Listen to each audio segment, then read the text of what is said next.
Fala galera, beleza? Sejam bem-vindos a mais um Pode Crer Podcast. Estamos muito felizes de receber vocês aqui mais uma vez.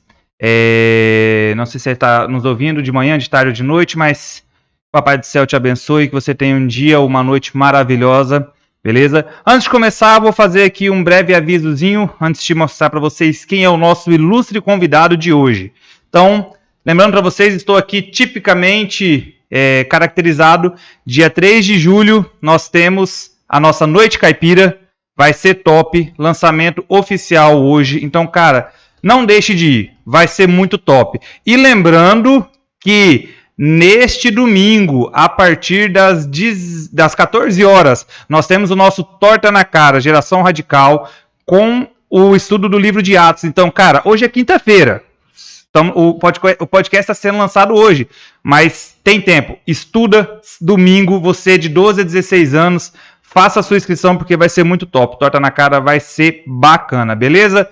Então, sem mais delongas, estamos aqui com ele, o grande esperado Irani Rosic e Denilson. Denilson, as honras de você apresentá-lo, por favor. Bom dia, boa tarde, boa noite a todos que nos ouvem, né? Para nós é uma honra receber o irmão Irani aqui conosco nessa tarde. Muito obrigado, irmão Irani, pela sua disponibilidade, pelo seu... O senhor sempre é muito prestativo, principalmente quando diz respeito ao reino. O senhor sempre se prontifica e mais uma vez aí atendeu a esse chamado e não pensou duas vezes em dizer sim, tá aqui conosco. Então a gente fica muito feliz e seja bem-vindo ao Pode Crer Podcast. É isso aí, Jafão.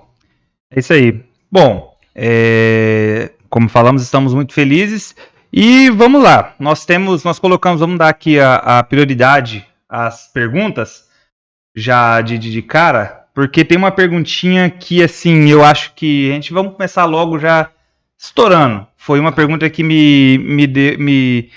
eu achei muito bacana, então eu vou deixar a primeira pergunta e depois a gente trabalha aí a conversa com ele para a gente ouvir um pouco da caminhada dele, porque justamente a pergunta ela fala isso. Irmão Irani, qual foi a maior dificuldade na sua caminhada com Cristo?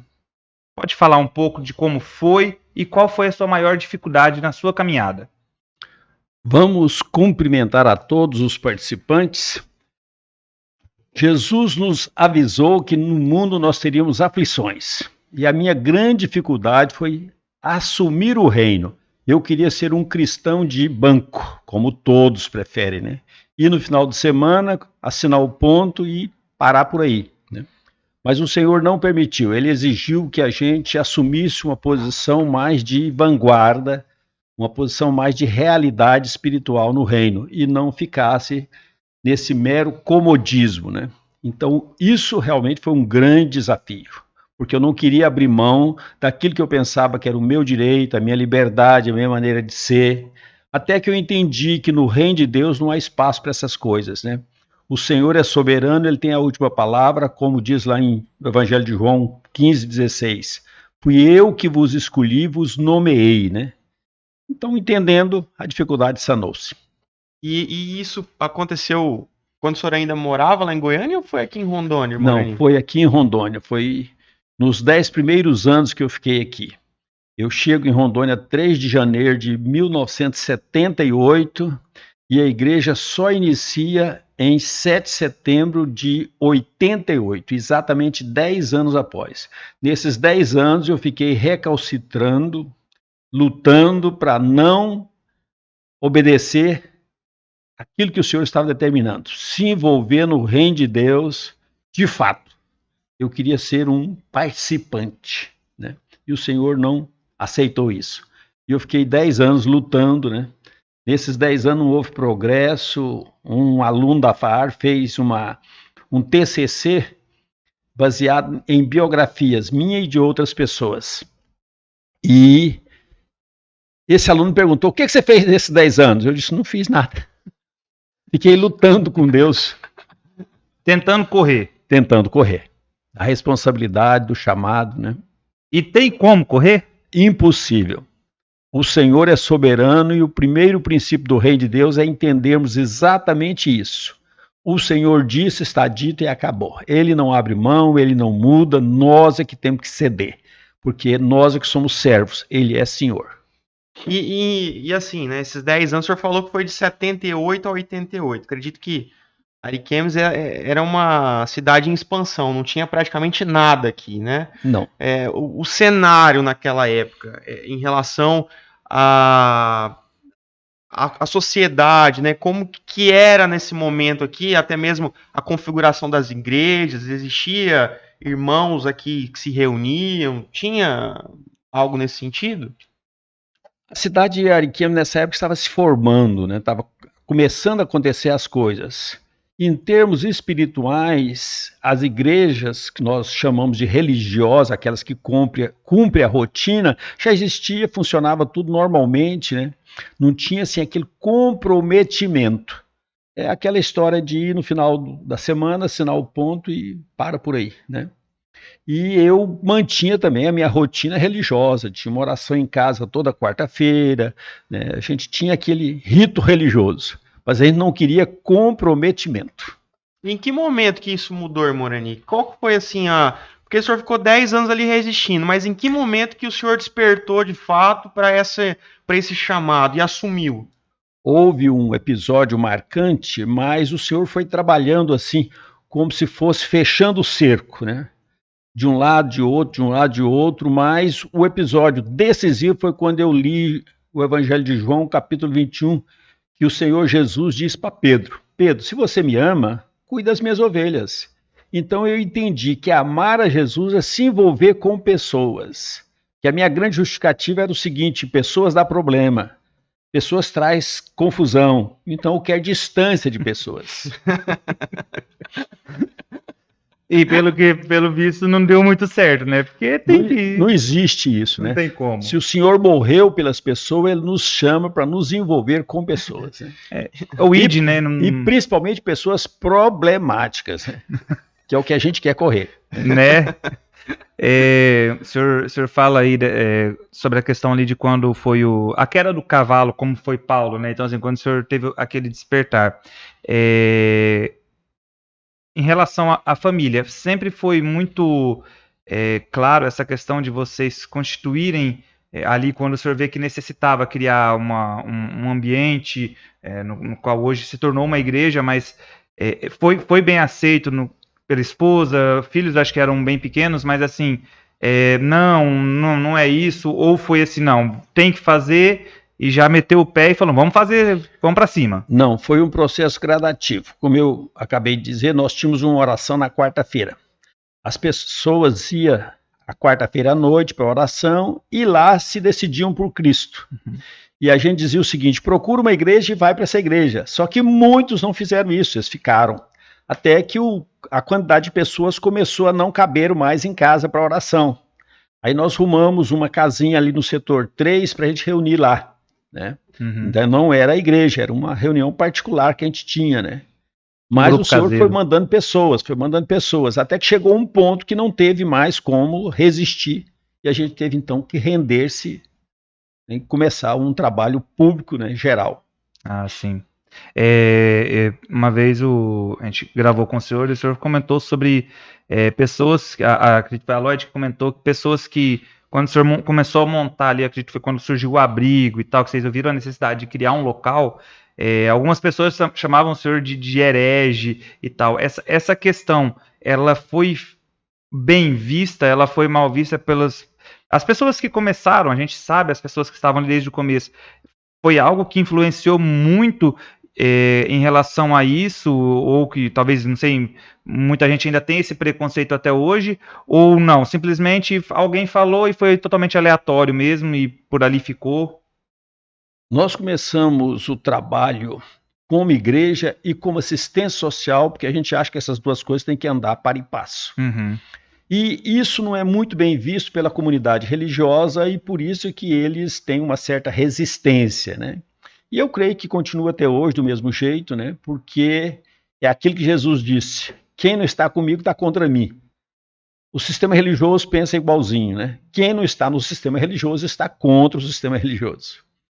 Bacana. E a gente nunca se uniu ao sistema religioso. A gente sempre procurou seguir a palavra de Deus, praticar o reino de Deus e viver o reino independente do que a religião preconiza ou não. Nesses mais de 30 anos que a igreja hoje está firmada, houve algum momento que o senhor falou, não é mais, não quero, vou desistir, ou houve algo, vou embora? Tiveram alguns irmãos que foram embora, vocês por serem ali de Goiânia, houve algum momento que você falou, não, vou abandonar tudo? Já pensou em abandonar o barco ou não? Não. Desde o momento que a gente decidiu que a gente ia partir para aquilo que era o chamado de Deus, a gente nunca mais olhou para trás. Independente de provação, de dificuldade, de decepção, né? A gente assumiu aquela posição de seguir ao Senhor, custe o que custasse. Firmou a âncora e acabou. Já era. Como que surgiu, irmão Arani, assim, a visão que o Senhor te deu, essa visão de trabalhar o crescimento espiritual aliado com a parte social, que a gente percebe que o senhor acabou de comentar, que tem que andar junto. Como que veio isso para o senhor e como que nasceu ali a visão do abrigo cristão? Eu conheci o Senhor em 69. Até essa época eu era ímpio, gentio, religioso, né? Então, quando eu conheci o Senhor, eu comecei a participar de uma igreja religiosa em Goiânia. E eu não concordava com o sistema daquela igreja, porque eu achava que ele não era muito de acordo com a palavra de Deus. Então eu vim para cá já com essa posição. O reino de Deus tem que atingir a pessoa no todo, corpo, alma e espírito. Não é só cuidar da alma no final de semana e pronto, deixar a pessoa jogada. E foi nessa perspectiva que a gente começou o trabalho como igreja em Ariquemes, né? Cuidando do corpo, da alma e do espírito. Interessante. A gente vê que assim, o abrigo cristão, ele hoje, né, até hoje, recebe essas pessoas, né?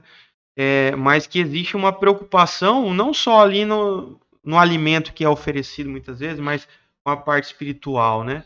E o senhor acredita assim que essa visão lá no início e até hoje existe dificuldade para que as pessoas também assimilem essa visão de igreja?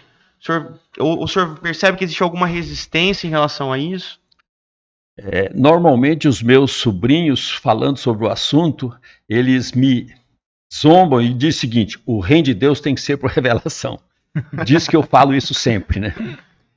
Tem que ter um entendimento espiritual. Se não tiver o entendimento espiritual, a gente nunca passa de um mero religioso. O que é o religioso? É aquela pessoa que procura ser correta, cumprir as normas, frequentar uma reunião final de semana e pronto. Agora, o reino é muito mais do que essa prática religiosa. O reino tem que procurar edificar pessoas, tirar a pessoa da situação que elas estão e elevá-las, né? Certo. Irmão Arani, e a gente, vendo a vida do senhor é uma pessoa e a gente percebe que o senhor prosperou o senhor em todas as áreas, né? Quem foram as pessoas que influenciaram a vida do senhor e ainda influenciam? Interessante essa pergunta, Denilson. Mateus, Marco, Lucas e João. Tem melhor? Essas foram as pessoas que mais me influenciaram.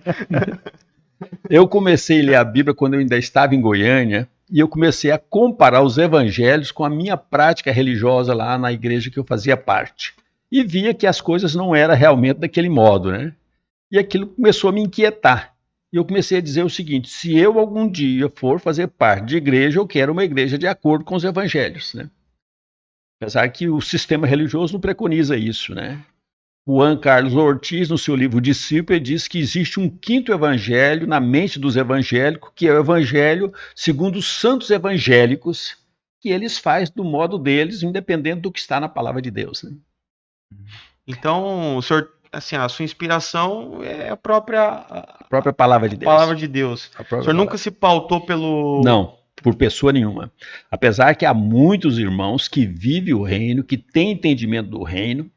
Naquela reportagem que a revista Época fez conosco aqui em 2010, o entrevistador, o editor da revista, me pediu nomes de pessoas no Brasil que estavam também vivendo a realidade do reino. E ele entrevistou todos eles, né? Porque O reino de Deus é totalmente distinto do sistema religioso. O sistema religioso foi criado pelos homens para satisfazer os seus próprios desejos ou necessidades. E o reino de Deus foi trazido por Jesus Cristo, que ele disse, né? Da agora em diante o reino está sendo implantado. E o reino é outra realidade, parecido com religião, mas é totalmente distinto. Mas, assim, nós vivemos num país que hoje, né, os índices aí do IBGE apontam que em pouco tempo a maioria dos brasileiros vão ser cristãos evangélicos, né? E ao mesmo tempo a gente percebe que cada vez mais a sociedade está afundada assim, nas misérias, né, da humanidade. O que o senhor atribui a isso? Por que nós somos um país que tem uma população majoritariamente de cristãos evangélicos e, em compensação, não existe uma mudança? É exatamente o que nós temos falado muito sobre sistema religioso e prática do reino. O sistema religioso é só um rótulo como uma camisa de um time de futebol. O sujeito tira e bota à vontade. Agora, a prática do reino é uma transformação de dentro para fora numa nova criatura. E o que o Brasil tem, graças a Deus, né, vivenciado é assimilação religiosa. Graças a Deus, porque preferi isso do que impiedade, porque daí é só um caminho, né, para a pessoa ter o entendimento do reino de Deus, né? Então não tem mudado as estruturas do Brasil. Na história, todas as vezes que houve avivamento, houve uma mudança estrutural. Cadeias fecharam, prostíbulo fecharam, casas de jogos fecharam, todas essas coisas fecharam ou diminuíram. E a intensidade de busca a Deus foi muito ampliada, isso nos avivamentos, né? Aqui no Brasil diz que nós estamos vivendo um avivamento, mas nós não estamos vendo nada disso, né? A criminalidade, a marginalidade continua tal e qual, né?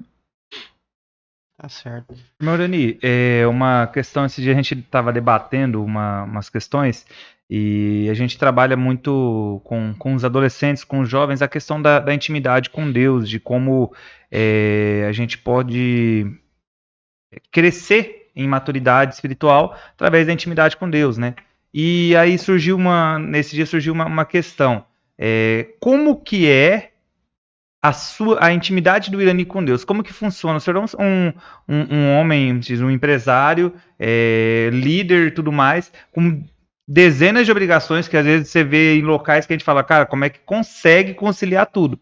E como que funciona? Como que é essa questão mais íntima, assim, o horário que o senhor tem para poder estar buscando, estar orando? Como que funciona essa questão? Porque normalmente as pessoas olham e falam, não, é o irmão Irani, nossa, aquela coisa assim muito espiritual, um semideus, vamos dizer, alguma coisa assim, uma forma de brincadeira, mas a gente não entende que a busca de intimidade com o Senhor é a mesma para mim, para o Senhor, depende da intensidade a qual eu for buscar.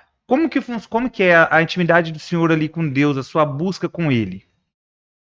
Eu vou fazer aqui uns raciocínios para que isso fique bem esclarecido, porque eu acho que ela é importantíssimo. Primeiro, Jesus falou sobre a prioridade. Então nós temos que estabelecer com prioridade o reino de Deus. Não importa se dá lucro, se é vantajoso, se vai ser bem visto, importa se o reino está em prioridade. Se o reino está em prioridade, é um primeiro passo. Segundo, eu gastei 10 anos para estabelecer o jejum na minha vida, porque eu via na palavra de Deus que era necessário jejuar, que os cristãos jejuam, Jesus jejuou, todos os servos de Deus no passado jejuaram, só que todas as vezes que eu ia jejuar, acontecia um episódio, vou dar alguns exemplos. Um deles, alguém chegava e dizia, a palavra de Deus diz que misericórdia quer e não sacrifício. Jejum é sacrifício. Eu falei, é mesmo, então vou deixar esse negócio de jejum de lado. Outras vezes, parecia um visitante em casa para tomar refeição naquele dia, e eu não queria constrangê-lo. E isso foi durante 10 anos. Depois de 10 anos é que eu firmei de fato. Falei, agora aconteça o que acontecer, eu vou estabelecer meus dias de jejum, que na época foi quarta e sábado, e vou praticar. Por que escolhi 2 dias? Porque o fariseu lá da parábola de Lucas 18, que foi reprovado por Jesus, mesmo nessa situação, ele jejuava 2 vezes por semana. Então parece que é o mínimo 2 vezes por semana, né? E aí aconteceu um episódio interessante. Veio um representante de laboratório e eu comecei a evangelizá-lo. Ele falou, eu gostaria de almoçar contigo para continuar ouvindo o evangelho. E ele vinha exatamente na quarta-feira, o meu dia de jejum. Então, no primeiro almoço, eu não almocei, aquilo incomodou ele muito, e ele perguntou, mas por que você não vai almoçar? Eu falei, porque hoje é dia dos professores. No mês seguinte, ele veio de novo na mesma quarta-feira. Jejum de novo, eu já tinha sentado que acontecesse o que acontecesse, eu ia jejuar. Aí ele, de novo, falou, hoje não é dia dos professores, porque é só uma vez por ano. Falei, eu vou te contar depois. Na outra quarta-feira eu contei para ele o que é o jejum, porque ele já estava mais bem informado acerca do evangelho, né? Expliquei para ele o que é o jejum. Não são coisas fáceis estabelecer parâmetros de vida diante de Deus. Não é fácil. Você tem que empenhar naquilo, né? E começar a caminhar naquele sentido. Temos que ter muito cuidado para não virar rito religioso que não tem valor algum. Tem que ser algo espontâneo, nascido do coração e real, né? Porque o rito religioso tem muita gente fazendo aí, né? Mas como fazer exatamente, então? Porque, assim, se ao mesmo tempo é uma disciplina que tem que ser praticada de forma ali exaustiva. É pregado né? pra gente, é nos ensinado que tem que ser feito. É uma disciplina espiritual. Exatamente. Mas como fazer para não virar dessa forma? Isso. A Bíblia, nos evangelhos, faz bastante paralelo entre Jesus e os mestres da lei, que na época eram os escribas. E diz, Jesus é alguém que ensina não como os escribas, mas como alguém que tem autoridade. De onde vem essa autoridade? Eu creio que ela vem exatamente da não ritualização, da realidade espiritual. Pode ver que Jesus não era dado a esses ritos religiosos que a gente vê por aí. Eu estava esses dias numa célula e o sujeito queria enfatizar o sentimento, arrepiar, a cambalhota. Falei, não é por aí, né? Tem muita gente fazendo isso aí, não tem compromisso nenhum com Deus, não sei nem se vai ter a vida eterna, né? Você tem que ter prioridade, tem que ter princípio, tem que ter prática. Aí ele começou a querer falar mal de religião. Falei, aonde que a Bíblia te autoriza a denegrir alguém? Romanos 14, 12 diz, cada um de nós vamos dar conta a Deus. Então, não cabe a nós nos colocarmos no lugar de Deus para poder prestar conta das pessoas ou cobrar das pessoas. Deixa que cada um viva a sua vida e depois preste a conta a Deus, né? Bacana. E aí, é lógico que esse grau de intimidade ele vai gerar ali vai frutificar na gente ao ponto da maturidade. E hoje o senhor, como diz, muitas pessoas gostam de ouvir quando o senhor vai ministrar, porque é algo assim, é uma aula. Eu até brinco que ouvir o senhor ministrar num culto é mais que uma ministração, é uma palestra, porque você sai dali aprendendo muito. Mas acredito que nem sempre foi assim. Como foi esse começo? O senhor falou, não, eu vou começar a pregar, vou começar a falar para as pessoas. O senhor teve ali 10 anos que o senhor falou, não, vou ficar só esquentando a cadeira, que é o que acontece muito com a juventude hoje. Né? Todo mundo passa por esse tempo, mas bom se não passasse. Mas como foi o senhor começar essa questão? Como é que foi pregar? Essa história é interessante, Jefferson. Como eu havia vindo de Goiânia, quando a gente começou a reunir como igreja, o pessoal de Goiânia perguntou, mas como vocês estão fazendo? Vocês não têm pregadores aí? Falei, realmente nós não temos, né? Nós estamos fazendo aquilo que o Senhor concede. Foi muito interessante esse aspecto, porque a gente saiu daquele artificialismo do pregador profissional, não sei do que, não sei daquele outro, o cara oficial, e nós passamos a viver o reino de Deus e praticar o reino de Deus no dia a dia, como é uma família. Ninguém importa um pai de família para vir criar os filhos. É o próprio pai que naturalmente busca as fontes, os recursos naturais e espirituais na criação dos filhos, na vida conjugal, no dia a dia. Assim foi a igreja, né? Não houve nenhum artificialismo. Inclusive, no início, tínhamos muito temor, porque não havia nenhum teólogo no nosso meio. E a gente sempre se perguntava, e se um dia surgiu uma questão teológica? Esse ano nós completaremos 34 anos de igreja, nunca surgiu a questão teológica. O que a igreja tem batalhado é para ensinar as pessoas a sobreviver, adquirir a sua sobreexistência, o pão de cada dia. Esse tem sido um grande desafio. Para isso, eu creio que a igreja precisa de mestres, né? Mas questões teológicas, nenhuma. As questões Sim. teológicas criam só distrações, né? E aquelas discussões que não levam a nada. Esse não é o objetivo do reino, né? De maneira alguma. Sobre esse ponto, né? O que o senhor acha que ainda nós, como igreja em Ariquemes, precisamos ainda avançar, né? E assim, o que o senhor imagina para a igreja em Ariquemes aí nos próximos anos? Depois desses anos todos decorridos, a preocupação agora é que haja pessoas, como diz Paulo a Timóteo, né? O que de mim ouviste, passa para homens fiéis que sejam capazes de transmitir a outros. Então, o nosso enfoque é exatamente esse: preparar pessoas que sejam capazes de preparar outros. Porque se isso não tivesse acontecido, o evangelho não teria saído lá do Oriente Médio e chegado aqui, na América do Sul, né? Então nós temos que pensar nesses termos. Quem será a futura geração que vai transmitir o reino de Deus? Que vai vivenciá-lo e preparar pessoas para continuar, né, repassando o evangelho. Essa é a nossa grande preocupação. E aí, Jefão? Rapaz, vamos aprendendo, né? Estamos aí para aprender. Nós falamos aqui sobre como foi o passo para o senhor pregar, mas como foi, não sei se tem mais, quem foi a pessoa e como foi pregar para o senhor ali nesse momento de ouvir de Deus, ou o senhor já veio de um berço já ali cristão, mas como foi esse pregar para o senhor? Esse aspecto é muito interessante, Jefferson. As pessoas acham, a gente sempre ouve isso, né, que se eu abrir a boca, Deus vai falar. Uhum. Não é assim. Primeiro, tem que haver preparo. As pessoas têm que investir no reino de Deus. Ele tem que se preparar, tem que dedicar. Um preletor, ele tem que ouvir, ele tem que estudar e ele tem que ter um tempo de preparo. Essa coisa não cai na cabeça de ninguém. Eu lembro que uma vez, nesses 10 anos que eu me referi, eu fui numa escola bíblica aqui na cidade e o professor da escola bíblica estava dando uma lição da revistinha sobre mordomia. Lá pelas tantas eu descobri que ele não sabia o que era a palavra mordomia. Porque ele lia o texto e dizia: irmãos, nós temos que ser salvos porque a salvação é importante. Falava mais umas 2, 3 frases e voltava para a liçãozinha, né? Mordomia. Mas ele não sabia o que era mordomia. Isso a gente vê sempre, não só em igreja, como em qualquer outro lugar. Tem que haver preparo. O servo de Deus tem que ser alguém que invista no reino, que estude, que faça curso, né? Eu até bem recentemente eu ia a 3, 4 congressos evangélicos por ano, né? Porque só fala quem ouve, quem não ouve não fala. E eu vejo hoje alguns cristãos que só vai à reunião no dia que ele vai falar. Se ele não ouve, o que ele tem para falar? Ele não tem nada para falar, né? Então nós, para começarmos a pregar a palavra de Deus, tivemos que ouvir muito, né? E eu creio que o método é o mesmo, né? Por isso Jesus andou com seus discípulos durante 3 anos e meio, né? Eles sempre ouvindo o que o Senhor tinha para transmitir, né?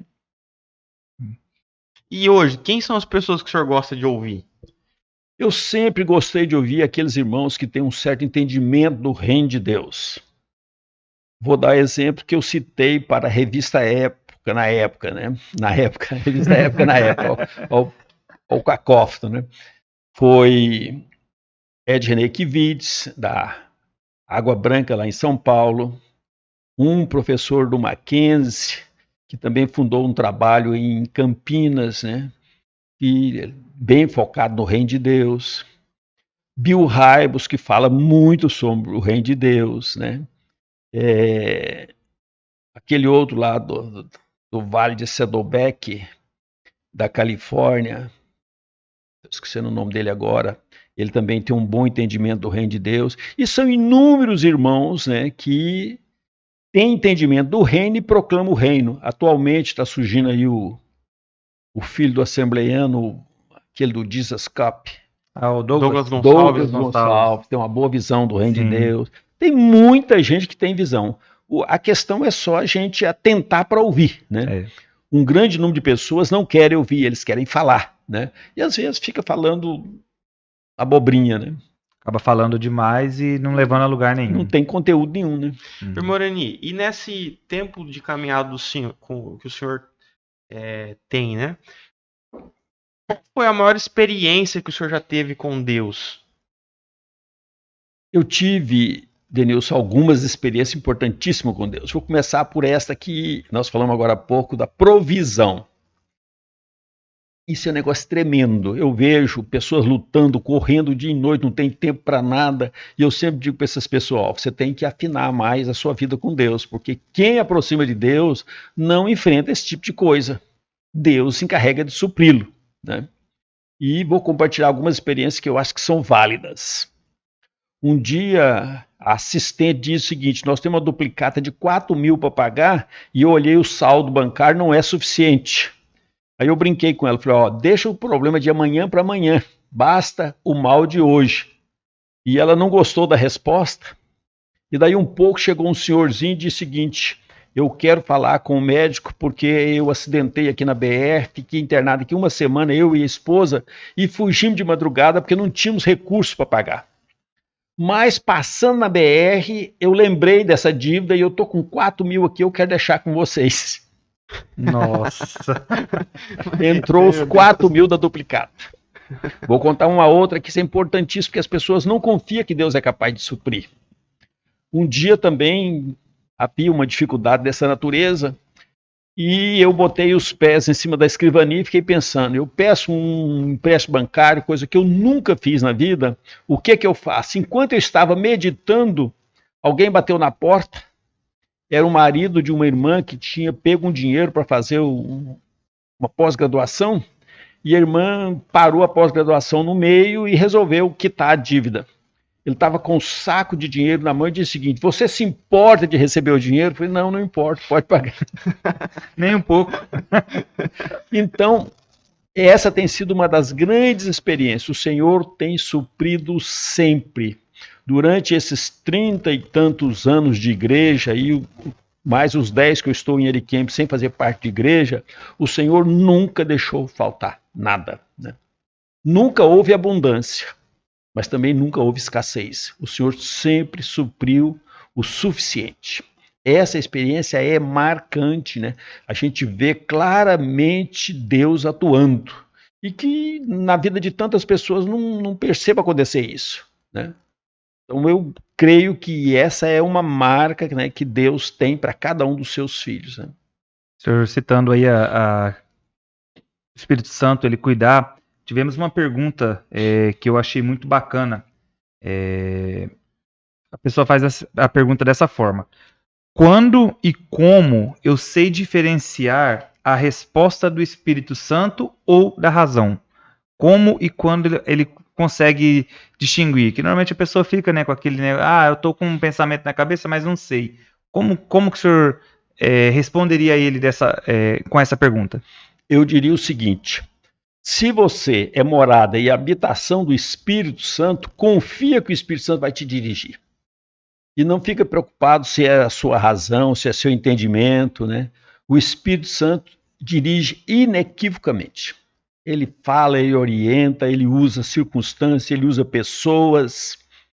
Eu tive uma experiência muito marcante aqui quando eu comecei para construir o hospital. Eu trouxe de Goiás 800 mil reais.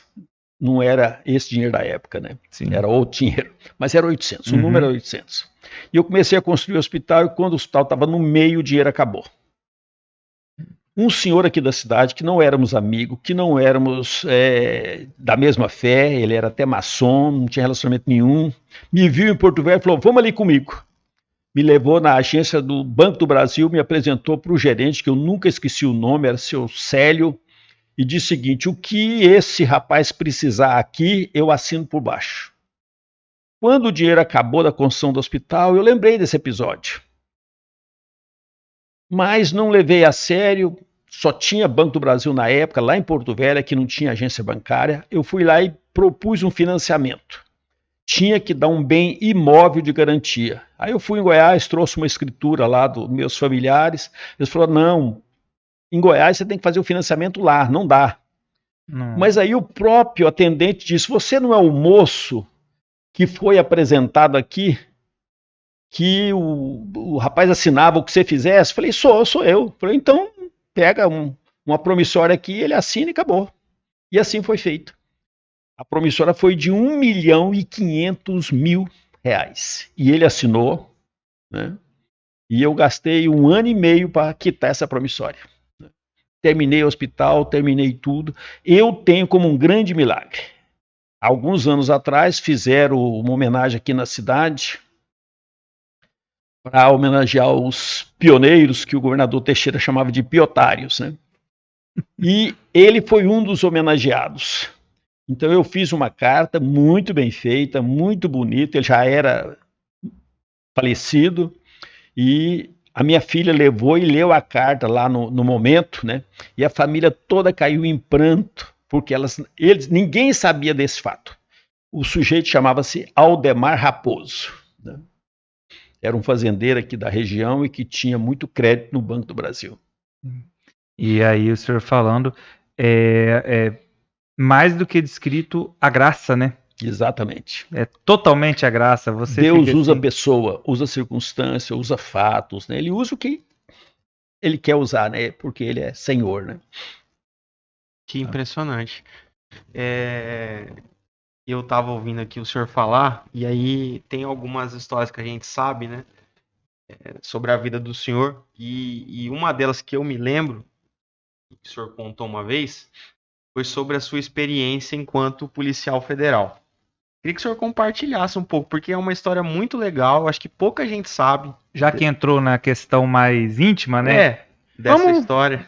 Tá na hora, né? Exatamente. Esse assunto é palpitante em termos de reino de Deus. Eu sou de uma família de 8 filhos e meu pai, trabalhador na agricultura, não sabia que não tinha como estudar todo mundo. E eu queria que todos estudassem. Então eu fui para a capital, o único local que tinha estudo, e levei mais 4 irmãos comigo. Empreguei 2 no departamento de limpeza pública, Gari, né? E eu dava aula. Só que juntando os nossos salários, tudo era o suficiente para alimentar. Então a gente comia ovo com sardinha no almoço e sardinha com ovo na janta. E um dia eu falei para o irmão, eu preciso do emprego, porque trabalho não tem tempo, né? Eu já tenho muito trabalho, né? Aí ele falou, eu vou orar nesse sentido. Aí ele ora, daí 15 dias ele volta e diz o seguinte, Deus já respondeu a oração. Falei, aonde é o emprego? Ele falou, não, é um concurso da Polícia Federal. Você tá ficando louco, você tá achando que eu vou ser policial, né? Você não aceitou a oração? Eu orei, Deus respondeu, agora você volta atrás? Eu tive temor e fui para Brasília, eu morava em Goiânia, o concurso era em Brasília. E disse o seguinte, se for vontade de Deus, eu tenho que tirar acima de 7. Se for abaixo de 7, eu sei que não é vontade de Deus. Voltei muito feliz, porque eu entendi que não era vontade de Deus, porque eu achei que naquela prova não estava nem 5. Mas o dia que eles me mandaram o telegrama, que era o que comunicava na época, aprovado com 8,4. Nossa. Aí eu entendi a mão de Deus claramente, não tive dúvida que era o chamado de Deus. Para resumir, eu fiz o curso em Brasília, o primeiro salário foi 1.874. Deu para comprar roupa, calçado, comida, móveis para casa, tudo com um mês. Segundo mês de salário, deu para comprar um Corcel 2 seminovo, porque se pagava muito bem. Então, eu trabalhei na Polícia Federal do 3º ao 6º ano, né, da faculdade. O trabalho era intenso, mas era muito bem remunerado. Que ano foi isso, irmão Irani? 1972 a 75, porque eu formei em 75. E era um momento político muito complicado, né? Terrível. Era a época de muita revolta de estudante, a Polícia Federal pegava, prendia, torturava, fazia, acontecia. E estudante e polícia eram inimigos radicais, né? Eu era estudante e também era polícia. Então, um não podia tomar conhecimento do outro. Né? Aqui eu sou tal, ali eu sou tal. Exatamente. O senhor ocupou qual função?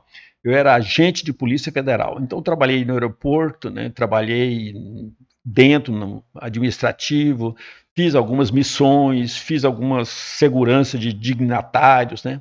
Sempre andava com a minha arma dentro da bolsinha 007, ninguém nunca me viu armado. É até estranho, né? Na academia, a gente passava um treinamento muito intenso, cada aluno, para ser aprovado, tinha que dar 1.000 tiros, né? de metralhador e de revólver, né? Eu dei os 1000 tiros, né? Durante o período de treinamento? Formação. Tem um curso de formação de 3 meses na Academia Nacional de Polícia em Brasília, né? Então eu fui para lá os 3 meses, né? Fiz o curso de formação, né? E depois eu fui lotado o departamento em Goiás, né?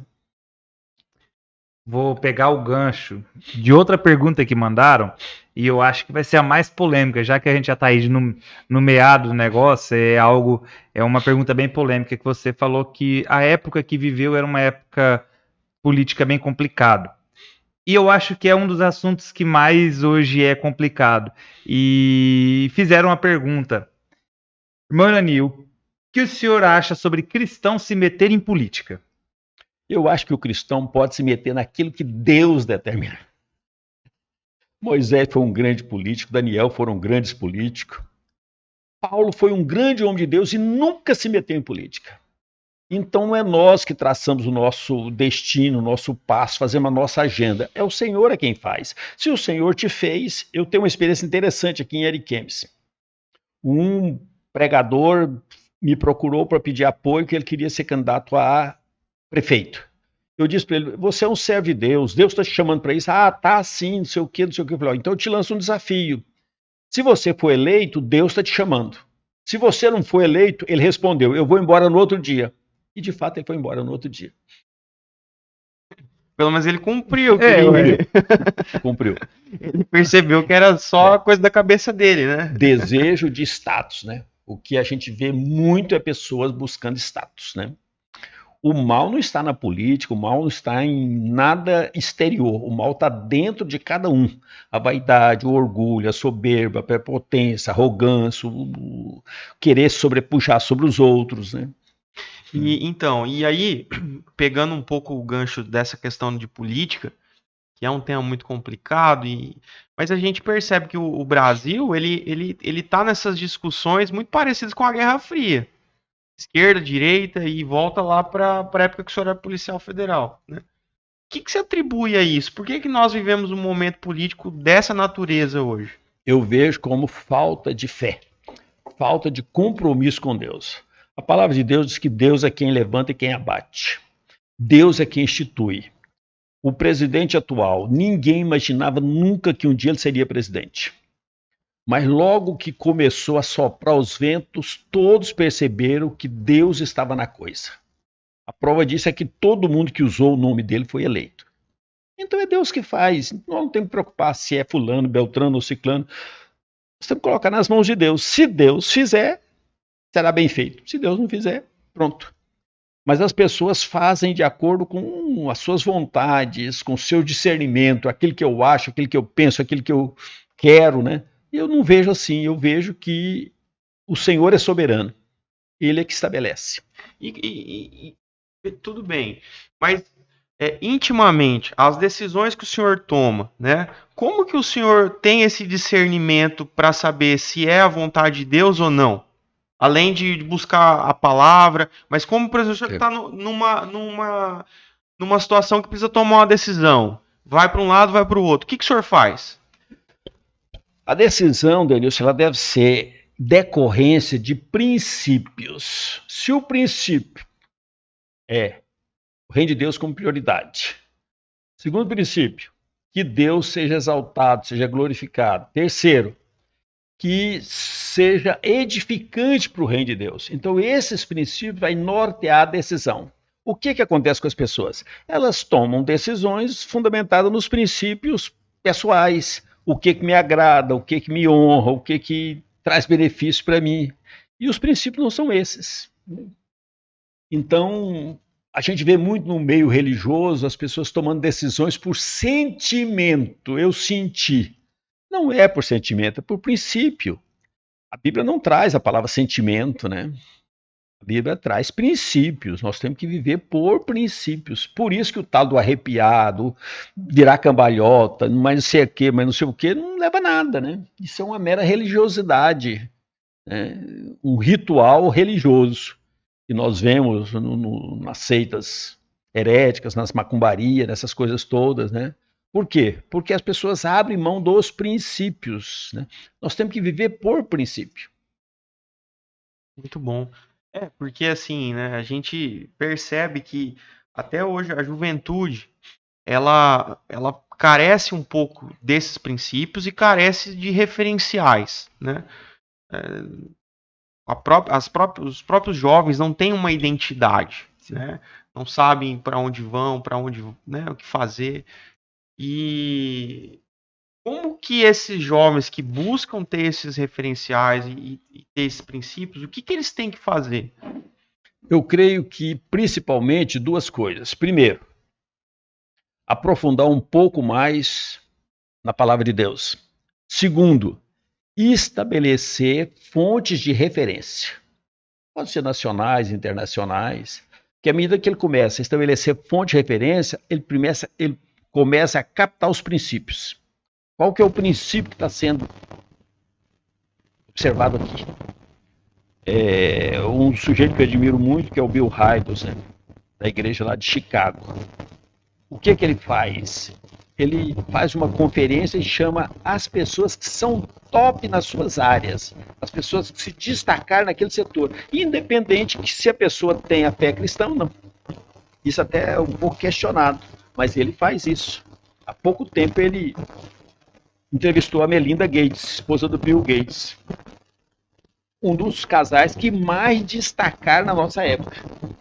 E ele chamou ela lá e falou: conta pra gente como foi o seu caminhar para se destacar, como vocês dois destacaram, né? Então, esses princípios, há um dito seguinte: toda verdade é verdade de Deus.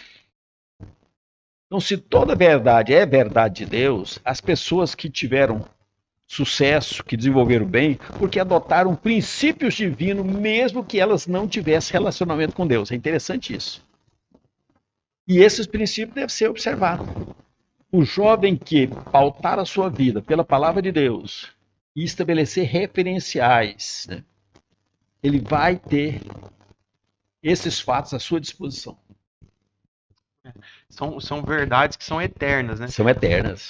Eu até outro dia eu vi o Thiago Nigro, que é ele fala sobre negócio, ele fala sobre finanças, né? Uhum. E aí, hoje ele se converteu. Quem pregou para ele foi o Thiago Brunet, e ele contando assim que o que chamou a atenção dele, né? Porque ele se dizia uma pessoa, ele se considerava ateu, e foi exatamente os princípios relacionados a finanças que continham no livro de Provérbios, que despertaram o interesse nele na leitura da Bíblia, e ele foi se aprofundando, né? Nesse sentido de retirar princípios, né? Quais foram os princípios que o senhor pode destacar aqui para nós aqui que são pilares para o senhor? Antes de falar dos princípios, eu gostaria de reportar um caso nosso, também aqui do Brasil, que é Augusto Cury. Ele é um médico psiquiatra muito competente, ele teve um tempo trabalhando nos Estados Unidos, e ele começou a ler o Evangelho para fazer críticas. Só que aconteceu o contrário, ele se converteu. E hoje ele dá testemunho em todo o Brasil, né? Os livros deles são excelentes. Os livros são fabulosos, né? Da experiência que ele teve com o Senhor através da leitura da palavra de Deus. Então, princípios, nós podemos resumi-los naquela frasezinha de João Batista: importa que ele cresça e eu diminua. Então, desde que nós estabelecemos que não é o nosso ego que vai estar em evidência, mas sim o reino de Deus, eu posso ficar em segundo plano, os outros princípios todos se encaixam nisso. Fica fácil de fazer, né? Desde que a gente se relegue a uma figura secundária e deixa o Senhor no seu devido lugar. É a cruz, então. Exatamente. A vida de renúncia. Exatamente. Uau. Uau. Tão simples, mas profundo, né? Porque é o desafio, né? Porque, assim, é muito difícil a gente... às vezes a pessoa acha que tem razão, né? É muito difícil esse... De acordo com a pergunta anterior da política, por que as pessoas querem ir para a política? Quantas pessoas são senadores da República? Pouquíssimos. Quantas pessoas são governadores? Pouquíssimos. Então, as pessoas vão para exaltar o seu ego, não para obedecer a Deus. E o sujeito só deve ir para a política ou para qualquer área como obediência, como determinação do Senhor. Esse é o grande princípio, né? Se a pessoa submeteu a vontade dele à vontade do Senhor, o resto tudo é secundário, né? E aí, Jefão, tem Que mais aula. alguma... Que aula. Cara, eu tava pensando aqui, eu até comentei com o Denilson, eu acho que é o ápice a gente poder receber ele aqui, né, vamos dizer, nosso líder e tal, mas assim, é uma aula, é um momento tão gostoso, tá sendo uma conversa tão bacana, só que tem uma pergunta que é particular minha, mas que eu quero fazer, porque eu acho que a gente acaba tirando aquele, não sei se é um mistério, alguma coisa. Uma mística que tem por Isso, trás um negócio meio complicado. Tá. Irmão, de verdade, assim, na parceria mesmo, por que que as pessoas têm tanto medo ou temor de conversar, de dialogar, de perguntar, de pedir ou até de se aconselhar com o irmão Irani?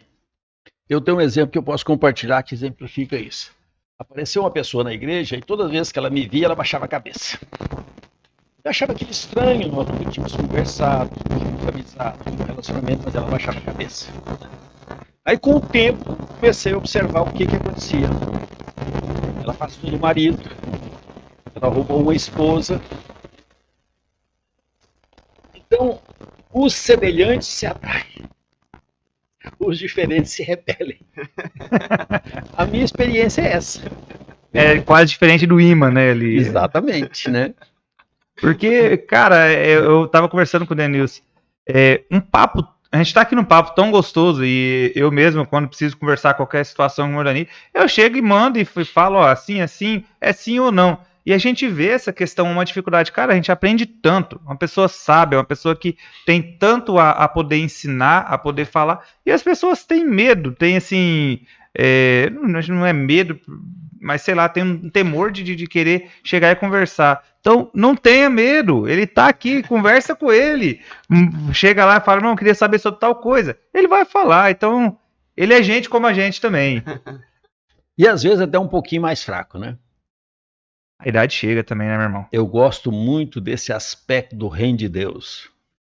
Paulo começa como o menor dos apóstolos, vai para menor dos santos e chega de pior dos pecadores. No início da sua carreira, ele diz: eu sou o menor dos apóstolos. Esse é um efeito do reino de Deus nas nossas vidas. Nós vamos reconhecendo que em nós não habita bem algum, que nós dependemos inteiramente do Senhor. Nós só nos esvaziamos quando nós entendemos isso. Se não entender isso, ele não esvazia nunca. A gente procura encobrir as falhas para que ninguém veja e procura se auto-exaltar, auto-propagandear para as pessoas, né? Não, nós temos que entender que realmente nós somos meros instrumentos nas mãos de Deus, né? E procurar ter essa carreira de Paulo, né? De menor dos apóstolos para o pior dos pecadores, né?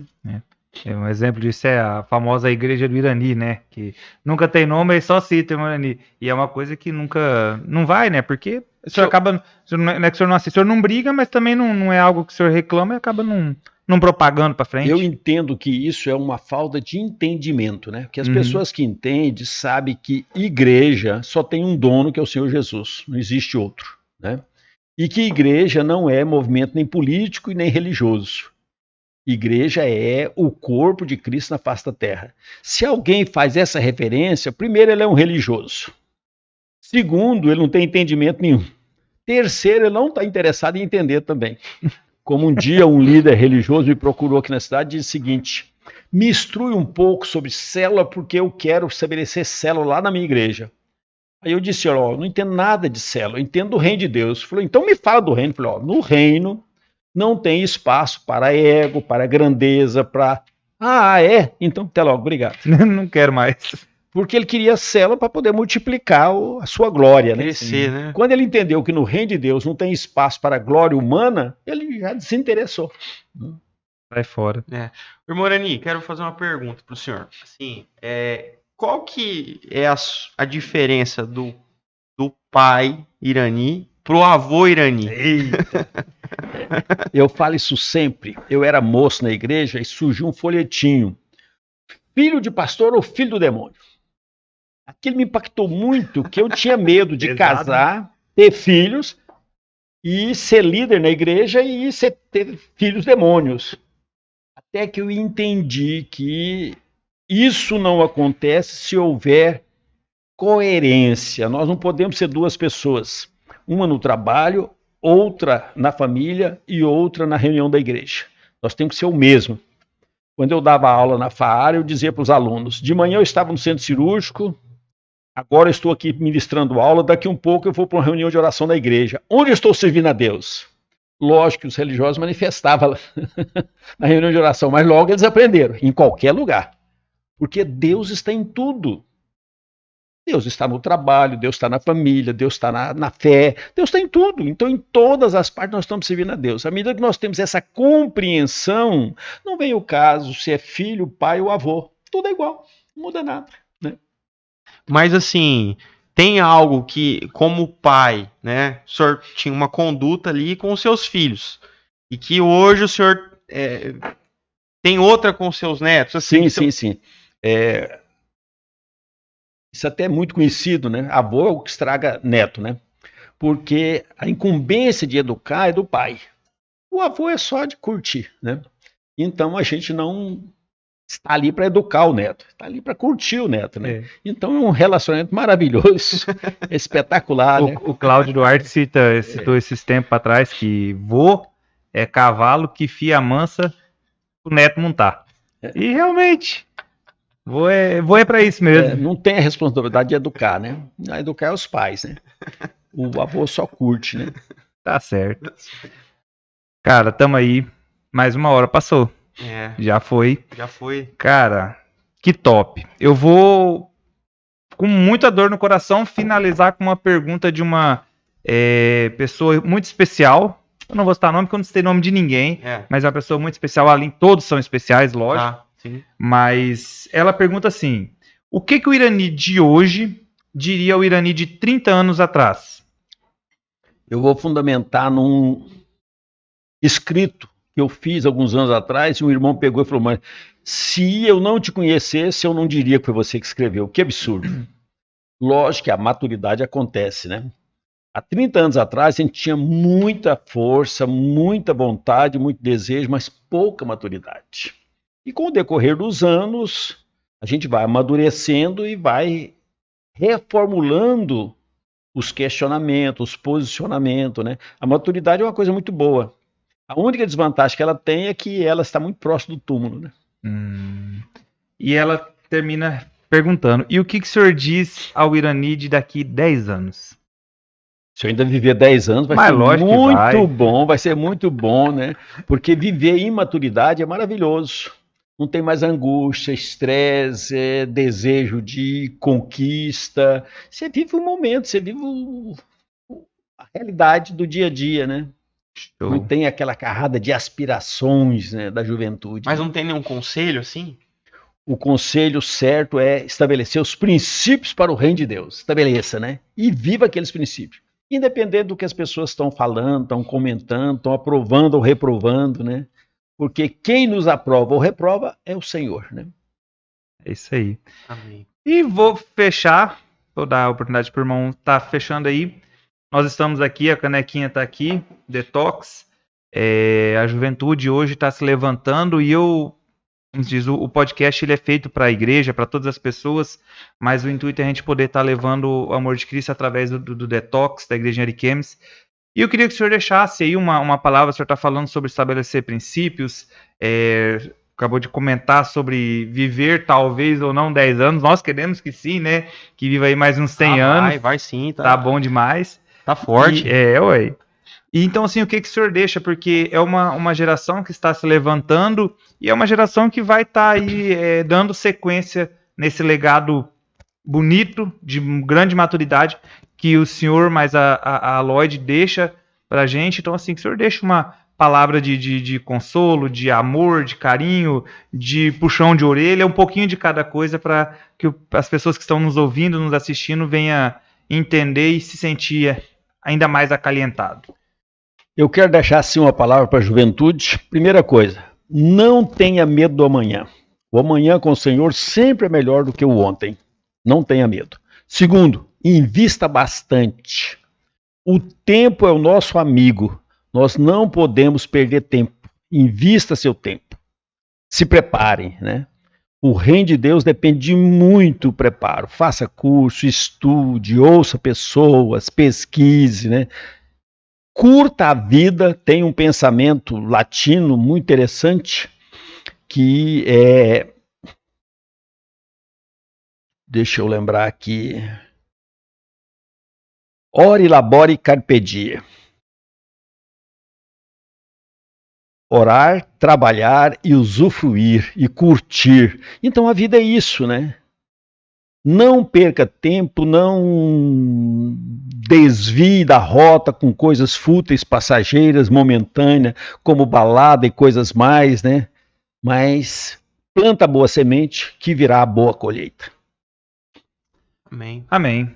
Bom, eu quero aqui agradecer novamente o meu amigo, companheiro Denilson, e agradecer imensamente pela disponibilidade do irmão Irani ter vindo. Então agradeço de coração. Já estendo, assim como todos os convidados, o convite para uma parte 2, porque Tem muita história, né? tem muita coisa aí, tem muito conselho pra gente, não só de história, mas tem muito conselho. Então, quero agradecer de coração, meu irmão, por o senhor ter se disponibilizado a estar aqui com a gente. Foi maravilhoso. E tá com você o microfone, Denilson. Só agradecer, irmão Irani. Muito obrigado de novo pela sua presença. Para nós é uma honra, né? E um privilégio poder ouvir de alguém que já vivenciou muita coisa nesse reino e é uma inspiração para todos nós. Amém. Amém? Pessoal que está nos assistindo, agradeço cada um de vocês. Fiquem com Deus. Tamo junto. Tchau, tchau.